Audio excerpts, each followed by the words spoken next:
Bienvenue dans cette nouvelle vidéo. Aujourd'hui, nous allons parler d'un thème assez intéressant. Il s'agit des impôts ici en Allemagne. Alors, nous savons tous qu'il y a la possibilité de déclarer le soutien financier que l'on apporte à nos familles et aux parents et aux grands-parents. Alors, cette déclaration, souvent, n'est pas totalement prise en compte, tout simplement parce que nous n'avons pas conscience des petites nuances auxquelles nous devons faire très attention.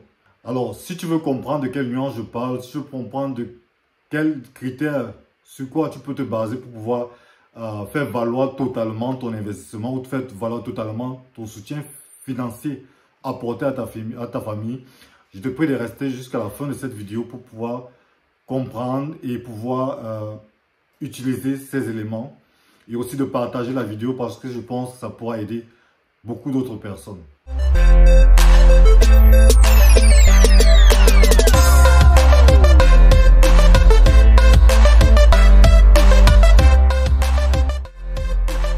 Alors, comme je le disais plus tôt, vous savez tous, je pense que vous le savez tous, nous avons la possibilité ici en Allemagne de pouvoir déclarer le soutien financier que l'on apporte à nos parents et à nos grands-parents. Parce qu'ici, il faut comprendre déjà que les personnes reconnues sont les personnes directes, c'est-à-dire tes parents, ton papa, ta maman, ton grand-père et ta grand-mère.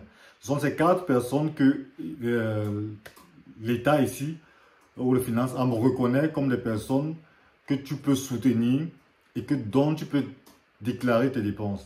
Pour une personne, pour un parent direct, tu as la possibilité de déclarer jusqu'à 2352 €, c'est-à-dire 196 € par mois.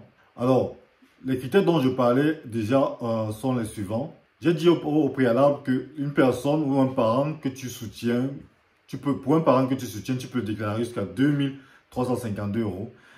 Et ceci réparti en 12 mois, c'est-à-dire 196 € par mois. Ça veut dire quoi? Ça veut dire que si au courant de l'année, tu commences à donner de l'argent en mai, par exemple, à ton parent, ça veut dire que pour l'année qui va s'écouler et dont tu vas faire la déclaration d'impôt, tu ne pourras déclarer qu'en fait 1568 €, c'est-à-dire 196 € fois 8, c'est-à-dire et tu obtiens la somme de 1586 €. Donc, c'est la somme que tu pourras déclarer. Donc, il faut déjà comprendre ici que l'une des erreurs que l'on fait généralement, c'est de ne pas donner l'argent à partir de janvier.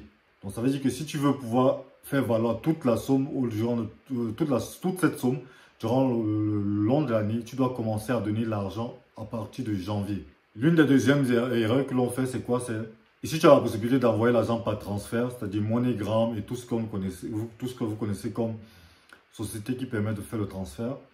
Ou vous pouvez aussi donner l'argent barre, c'est-à-dire vous pouvez donner l'argent à la personne. Et pour cela, je me dis, il y a une astuce que vous pouvez utiliser, c'est-à-dire lorsque vous descendez en décembre, vous avez deux possibilités. Soit vous retirez de l'argent ici, en grosse coupure, et vous arrivez au pays, vous échangez vos grosses coupures pour bénéficier de plus de 650 €. Et vous pouvez avoir 670 en fonction de la personne que vous utilisez pour échanger votre argent. Et après, vous remettez l'argent à votre parent barre. Et là, vous aurez la possibilité, ou il aura la possibilité, un document qui permet d'attester qu'il a reçu cet argent effectivement. Ou vous pouvez aussi descendre au pays où vous retirerez l'argent de votre compte bancaire. À l'aide de votre retrait, vous pouvez prouver que vous avez fait sortir de l'argent, vous avez fait un retrait pour pouvoir donner à votre parent. Et dans ce cas ici, effectivement, il pourra aussi prouver en signant l'attestation de réception de cet argent. Mais ce qu'il faut aussi comprendre, c'est que lorsque l'on fait, que ce soit l'un ou l'autre, c'est-à-dire que ce soit le fait de retirer de l'argent en Allemagne avant de descendre ou de retirer directement là-bas d'un automate, il faudrait que du moment où vous retirez de l'argent jusqu'à ce que la personne reçoit l'argent, il y a moins de 14 jours que ce soit écoulé. Et il faudrait que cette réception se passe dans l'année qui va commencer. C'est-à-dire, si vous êtes arrivé en décembre, que ce soit dans l'année qui viendra, c'est-à-dire janvier. Cette méthode ne va pas forcément aider des personnes qui viendront avant le 14 décembre.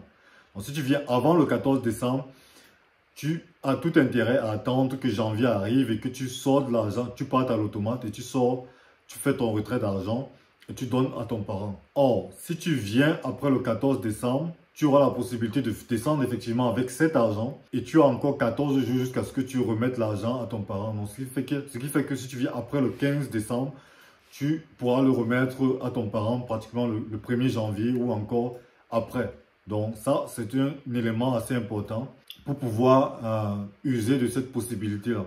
Et lorsque vous êtes au pays, profitez aussi une fois de plus pour pouvoir signer l'attestation qui montre que votre parent est dans le besoin. Vous pouvez le faire signer généralement dans un commissariat ou dans une préfecture et vous remontez directement avec les papiers, c'est-à-dire l'attestation de réception d'argent que vous avez donné, ou bien et aussi l'attestation qui montre que la personne que vous soutenez est en droit de recevoir cet argent ou peut-être ne travaille pas, tout simplement parce que le revenu qu'il a de son activité ne lui permet pas de subvenir à ses besoins. Donc vous faites signer ces 2 documents, un au commissariat pour ce qui est de l'attestation de soutien familial et de l'autre côté, vous faites signer par la personne qui recevra l'argent en question.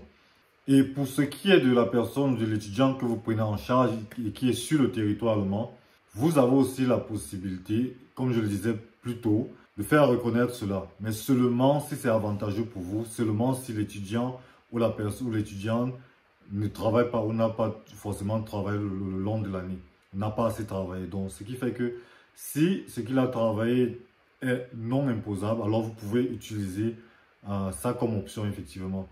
Mais si des travaux, des jobs d'été et qu'il a eu assez d'argent, je pense dans ce cas, ça ne vaut vraiment pas la peine parce que tout ce que vous allez lui remettre sera ajouté au net qu'il a gagné et sur ça, il sera imposé et se verra parfois contraint de remettre de l'argent. Donc du coup, essayez d'évaluer d'abord ceci avant de pouvoir le faire valoir. Et il y a effectivement aussi une autre possibilité, c'est lorsque vous recevez votre parent. Lorsque vous recevez votre parent ici pour 3 mois de séjour et que la personne est effectivement enregistrée dans votre domicile, alors il est compté comme une personne dont vous prenez soin.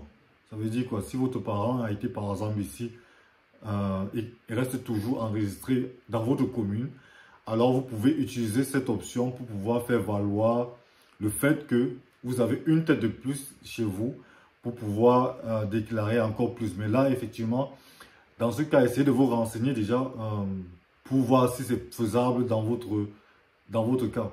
Parce qu'il est important ici que la personne, votre parent, soit enregistré à la commune pour pouvoir faire valoir cela. Ça, c'est aussi une possibilité que vous pouvez utiliser et déclarer la somme d'argent qui est prévue dans ce cas. Parce que je pense que pour chaque personne ou pour une personne dont vous prenez la charge, alors vous pouvez, selon le montant, faire des déclarations d'impôts. Alors en résumé, pour tout parent, que si vous avez un parent encore vivant et si vous êtes en couple, vous avez la possibilité de déclarer jusqu'à 2 352 € par personne. Alors si vous êtes en couple, essayez de faire valoir cela parce que ça fait beaucoup d'argent que l'on laisse au financement. Alors je vous prie de voir dans quelle mesure vous serez en possibilité de pouvoir déclarer cet argent et de grâce commencer à donner de cet argent à partir de janvier. Parce que là, au moins, vous pourrez rentrer dans la totalité de l'argent que vous pouvez redemander. Et si vous comptez descendre au pays et que vous voulez faire valoir cet argent pour l'année qui suivra, alors essayez de voir dans quelle mesure vous pouvez descendre avec de l'argent et remettre, mais pourvu que ce soit en début d'année prochaine.